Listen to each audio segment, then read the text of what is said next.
What if the money in your bank account, the retirement fund you've so carefully built, could evaporate in the time it takes to brew your morning coffee? Imagine your monthly salary, the reward for 160 hours of your life, becoming worthless before it even hits your account. This isn't a plot from some bleak sci-fi thriller. This is the reality of hyperinflation, a financial plague that has erupted throughout history far more often than we're comfortable admitting. We operate under the assumption that our money is a constant, a stable measure of value. But history offers a chilling rebuttal. It tells us that money can become a cruel joke, with people using wheelbarrows not for a Home Depot run, but for a trip to the bakery. The most catastrophic instances of hyperinflation didn't just empty bank accounts, they hollowed out entire nations. It's a financial wildfire that doesn't just burn through paper, it incinerates trust, topples governments, and rewrites the future of nations, exposing the terrifying fragility of the systems we depend on. You are about to witness the autopsies of 5 economies, 5 real-world examples of a currency collapsing into meaningless ash, and the human cost of that collapse. As you listen, I want you to remember one thing. This kind of fire doesn't start with an explosion. It starts with a whisper, a slow, creeping warmth that most people ignore. By the time most people hear the alarm, the house is already engulfed in flames. Reeling from its defeat in World War I, Germany was shackled by the Treaty of Versailles. The bill? A soul-crushing 132 billion gold marks in war reparations, an amount so astronomical it was essentially a multi-generational mortgage on the entire country. Faced with this impossible debt, the German government had a brilliant idea, a truly galaxy brain moment. What if we just print more money? But then, the insidious math of inflation kicked in. Prices doubled. Then they quadrupled.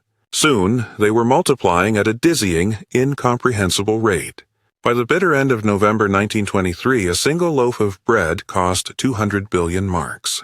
The German mark wasn't just devalued, it was a national punchline. People literally shoveled cash into their stoves for heat because the paper was worth more as kindling than as currency. Children built kites out of banknotes because the paper was cheaper than buying a real toy. But the real damage wasn't economic, it was psychological. The nation's entire middle class, the bedrock of any stable society, saw their life savings turn to dust in a matter of months. Trust, in the government, in the banks, in the very concept of money, disintegrated. This economic rubble created the perfect breeding ground for extremism. It was the chaos and desperation born from this financial collapse that gave a failed artist named Adolf Hitler his opening just a decade later. It wasn't just a financial crisis, it was the prologue to a global catastrophe. Under President Robert Mugabe, a series of disastrous land seizures crippled the nation's agricultural backbone, inviting crippling international sanctions. With the economy in a freefall, the government reached for the same old, tragically flawed solution. You guessed it. They fired up the printing presses. By 2008, the situation had descended into pure absurdity. Zimbabwe's official monthly inflation rate hit an estimated 79.6 billion%. Prices were doubling on average every 24 hours. The government's solution? Add more zeros. So many zeros that their currency began to look like a phone number. They literally printed a $100 trillion bill, which by the time it hit the streets might have bought you a bus ticket, if you were lucky. Eventually, the government threw in the towel and simply abandoned its own currency, allowing citizens to use foreign money like the US dollar. But here's where the story gets even more chilling.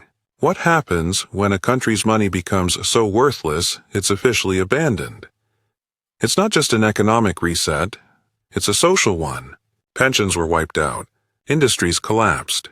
A generation was forced to flee their homeland, becoming economic refugees. The only thing that retained value was tangible wealth, skills, property, hard assets, and the lessons learned in the rubble of Zimbabwe's economy are more relevant to your life today than you could possibly imagine. Often cited as the single worst case in human history, it was a perfect storm of post-World War II destruction and reckless government printing. To cover its immense debts, the government issued a currency called the pengo and then proceeded to print it into oblivion. The numbers here are simply staggering. At its absolute peak, prices weren't doubling daily. They were doubling every 15 hours. The monthly inflation rate hit 41.9 quadrillion %. That's a 419 followed by 14 zeros. Your brain can't even process that, and neither could their economy. The government was so desperate it had to invent new denominations like the milpengo, a million pengo, and then the bipengo, a trillion pengo. It's like trying to put out a forest fire with a water pistol that shoots gasoline. In the end, just like in Zimbabwe, the only solution was to scrap the currency entirely and start from scratch. An entire nation's financial history erased. Venezuela is a particularly painful story because it was once one of the wealthiest countries in Latin America, blessed with the world's largest oil reserves. But decades of political corruption, disastrous price controls, and the nationalization of private industries hollowed out the economy from the inside. To paper over the cracks, the government turned on the monetary fire hose. By 2018, Venezuela's annual inflation rate had screamed past 1,000%. Imagine a world where you have to spend your entire paycheck the day you receive it, because by tomorrow it will have lost half its value. Supermarket shelves lay bare. A barter economy re-emerged from the dark ages. Doctors, engineers, and professionals fled the country in droves, taking menial jobs abroad just to feed their families back home. The government lopped zeros off the currency time and again, but you can't fix a mortal wound with a haircut. The damage was done, gutting an entire generation's hope for a future. Our final case is a stark reminder that hyperinflation is often the twin brother of war and societal collapse. Yugoslavia in the 1990s. As the country violently disintegrated, its economy was crushed by conflict, sanctions, and gross mismanagement. By 1993, the monthly inflation rate was 313 million %. Prices doubled every day and a half. The official currency became a punchline used for wallpaper and lighting cigarettes. The real economy ran on black market German marks and U.S. dollars. The pattern is undeniable. A government in crisis prints money. Trust evaporates. The currency dies, and society fractures. We're more sophisticated now, right? Our economies are too big, too complex to fail like that. Global debt levels are at all-time highs. The United States national debt is currently sitting at over $34 trillion. A number so vast it's practically an abstract concept. For the past decade, central banks across the globe have engaged in an unprecedented experiment, printing trillions of dollars to stimulate growth and suppress interest rates. And for a while it seemed like they had found the magic money tree. But here's the lesson that history screams from every one of these economic graves. The bill always comes due. After years of being told inflation was dead, prices began to surge. A cocktail of supply chain shocks, geopolitical conflict, and yes, all that newly printed money finally caught up to us. Suddenly, the very same central banks that were printing money went into a panic, hiking interest rates at a historic pace. Rent skyrocketed. Groceries became a luxury. But the dangerous assumption that we can borrow and print our way to prosperity without consequence is the exact same intellectual poison that doomed Germany, Zimbabwe, and Venezuela. The only difference now is the scale. The entire global economy is interconnected, drowning in debt, and addicted to central bank intervention. If trust breaks this time, it won't be contained to one country. In every single one of these collapses, those who owned tangible assets, land, property, businesses, or possessed valuable in-demand skills, were the ones who survived and even thrived. Paper wealth vanishes. Real value endures. Rule number 2. Currency is a belief system. Money doesn't collapse because the ink fades. It collapses because our collective faith in it dies. And that faith can erode with shocking speed. Once it's gone, it's nearly impossible to get back. Rule number 3, inflation is a stealth tax on the unprepared. It disproportionately punishes savers and those on fixed incomes.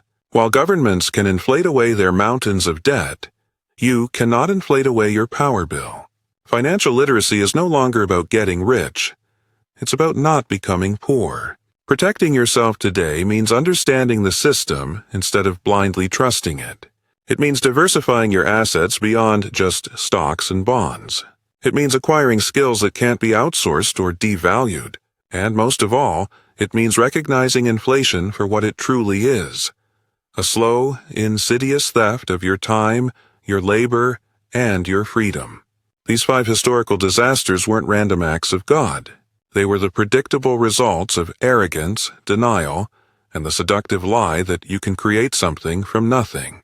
Now you've seen the pattern, and the next time you hear a politician or a central banker say, "Don't worry, we can just print our way out of this," you'll know exactly what history has to say in response.